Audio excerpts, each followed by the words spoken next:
Ça y est, le nouveau drone de Parrot est lâché dans les airs. Regardez-le, c'est le Bebop drone. Un drone qui fait tout ce que faisait le précédent, mais en mieux, hein, Jérôme, c'est ça? Oui, le Bebop 2, il y a quand même des petits points communs avec la version précédente. Un design assez similaire, regardez-le.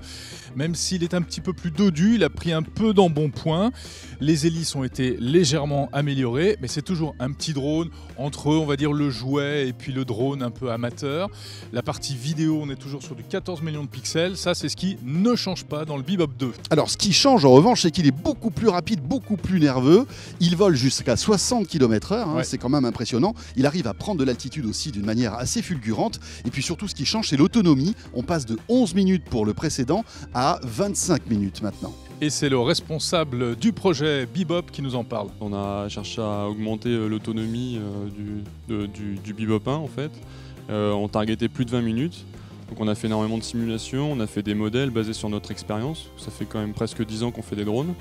Et donc sur la base du Bebop 1, on a refait ces modèles-là et on est parti sur une batterie 2 fois et demi plus grosse, donc 2700 mAh au lieu de 2200.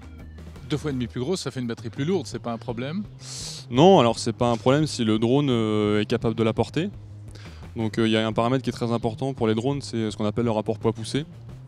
Donc on a réussi à avoir un rapport poids-poussée supérieur au modèle précédent, 2.7 pour les experts, au lieu de 2.2. On tient 60 km/h de vent. Vous avez des accélérations verticales qui sont à 6 mètres par seconde.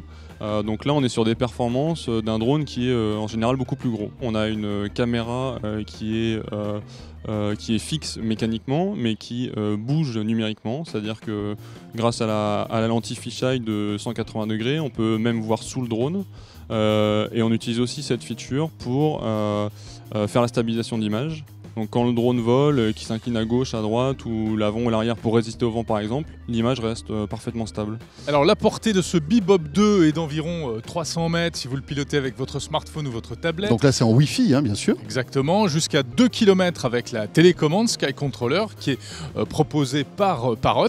Et le prix, vous vous demandez, eh bien on est à 550 € environ.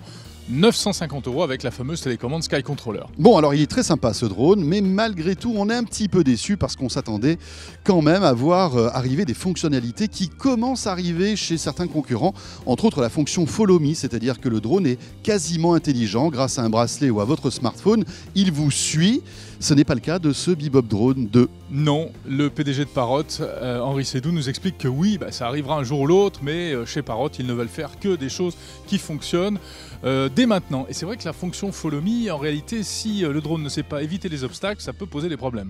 Nous, on travaille sérieusement et on fait beaucoup de développement sur beaucoup d'autres fonctions pour les drones que vous verrez apparaître peu à peu. Mais ça veut dire que celui-ci sera compatible ou il faudra en fabriquer Nous, un nouveau? on ne parle pas des choses qui sont en cours, on parle que des produits qui sont lancés.